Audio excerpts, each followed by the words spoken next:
All new tonight on Fox 31 News at 10. A liquor store cannot go there. That's not going to work. Concerns rising in Albany as a new liquor store is in the works. Plus, this is just common sense. The border wall would very quickly pay for itself. President Trump now wanting a construction change to the border wall. We break down how much it may impact your wallet. Well, I'm still expecting plenty of sun, but I'll break down when we can expect a turnaround in our forecast, all that and more, coming up in a couple minutes. This is Fox 31 News at 10. Good evening. Thanks for watching Fox 31 News at 10. I'm Aaron Leedy. And I'm Nicole Williams. An update tonight following the case of Tara Grinstead. Lawyers for Ryan Duke have submitted paperwork requesting a bond in the amount of $10,000. His lawyers say that Duke does not pose a significant flight or felony risk, danger to the community, or any risk in intimidating witnesses. Duke has not requested bond previously due to a co-defendant, Bo Dukes, being out on bond and believed that he could bring harm to him or his family. Bo Dukes was arrested in Irwin County earlier this month. Happening now, the Lee County Medical Center is slowly coming to completion. At last night's commission meeting, the board voted unanimously to approve a new memorandum of understanding for the hospital. Fox 31's Kelly McCarthy was there to see it all take place, and she joins us live with more. Nicole, the hospital is now one step closer to the highly anticipated groundbreaking ceremony.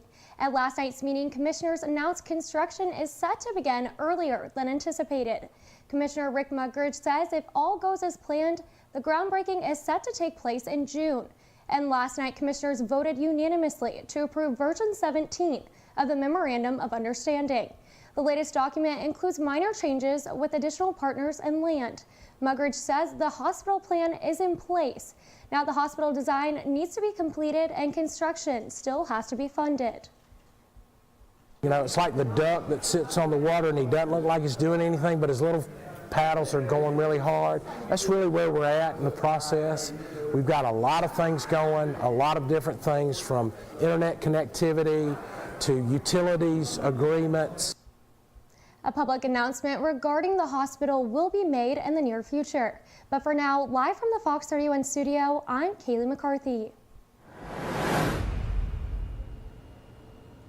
We provide at the Atlanta Community Food Bank more than 61 million meals a year to people in need, but that represents 1/12 of what is provided by the SNAP program in our region.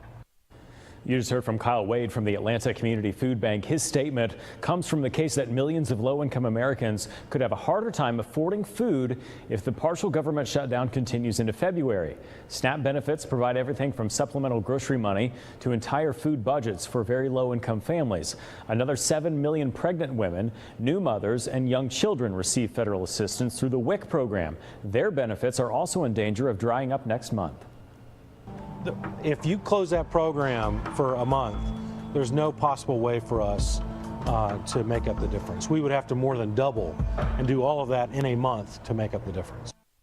Food bank programs that are already pushed to the limits at times are worried about the influx, not only from those who might lose their benefits, but also from federal employees who aren't getting a paycheck and may start needing assistance from food pantries.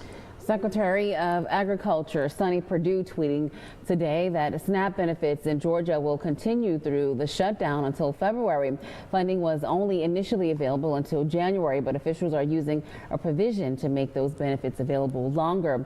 Perdue says that should provide enough time for lawmakers and President Trump to agree on a spending bill to end the shutdown. Now, President Trump is raising the stakes to get funding for the border wall. Speaking directly to the American people Tuesday night, Trump wants the money to build a barrier between the U.S. and Mexico.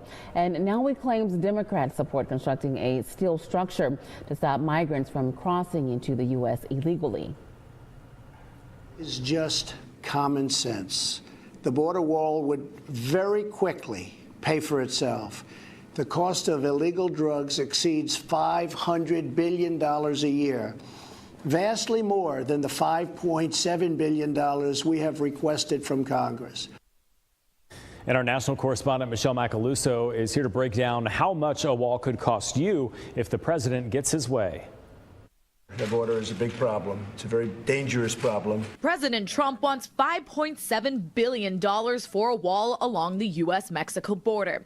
It sounds like a lot of money, but it's a small drop in the bucket for the federal government, whose entire budget is more than $4 trillion this year. Compared to what the size of the entire budget, or even the Homeland Security budget, it's a small amount of money to help secure our border.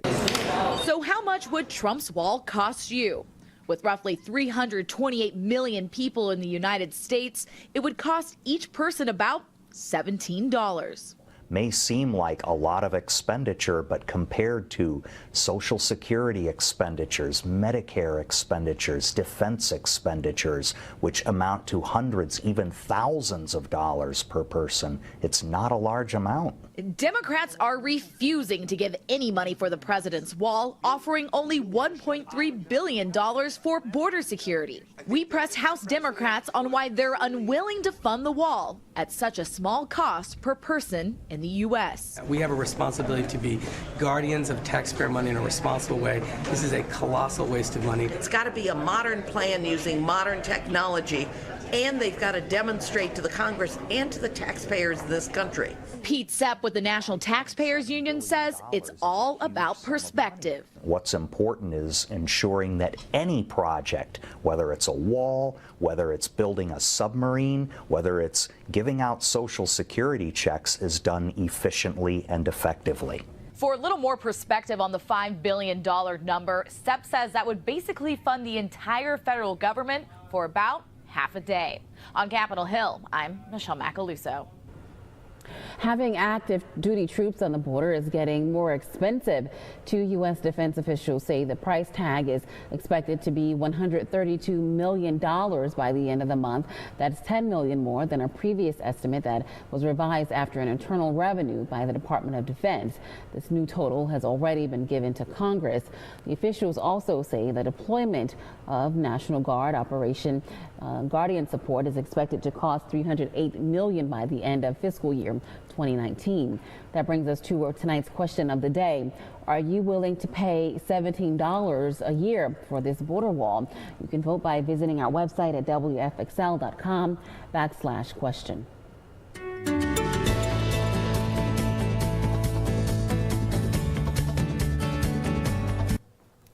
Well, temperatures for this midweek were right around 62 degrees, but it didn't necessarily feel like that when you factored in a bit of a northerly breeze we had for pretty much most of the day. It's only when you were shielded from that wind and in that sun that did feel like 62 degrees. But today's temperatures were right where we should be for this time of year, about 2 degrees above average. But this morning woke up to 48 degrees, which is the last somewhat mild night we'll have for the next couple of nights, as some much cooler overnights are on the docket. But afternoon temperatures do look to stay near average as we move through the next 7 days. So no more of those above average 70s and 80s that we've been seeing for what feels like the past couple of weeks. And the rainfall, we are still tracking the latest on that potential for some rain showers that do look to move through for our weekend days. But then high pressure is right back in town after those rain showers do affect us for the weekend. So plenty of sun expected early next week. But of course, we'll talk about that in just a couple seconds. Big picture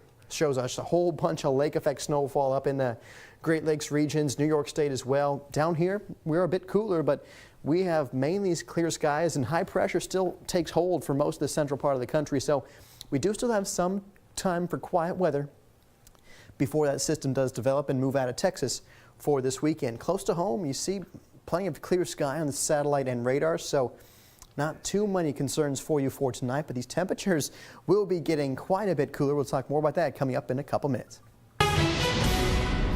There are no reports of deaths or injuries after a tornado touched down in Ohio. The National Weather Service says an EF1 tornado hit Cortland Tuesday morning. It stayed on the ground for about 4.5 miles, knocking down trees and power lines. Firefighters say some cars were damaged by falling trees. One woman says she's just happy no one got hurt. I'm so blessed because, I mean, here we are, we're alive, you know, and I'm talking to you, and I know how blessed I am, I really am. In health news tonight, the Washington State Department of Health says wrapping food in aluminum foil and sticking it in the fridge could be putting you at risk. The problem is because foil does not completely seal the food off from air, which allows bacteria to grow faster. Some bacteria, like staph, can make toxins which are not killed when food is cooked. Bacteria can then grow on the food and cause foodborne illnesses. Registered dietitians at the Cleveland Clinic say you should be storing all leftovers in shallow, airtight containers instead. New tonight, thyroid issues and women. New details about the signs and symptoms. Plus, driving while high. Tonight, we take a look at the effects of smoking marijuana and how law enforcement are cracking down on drivers who may smoke the drug before getting behind the wheel.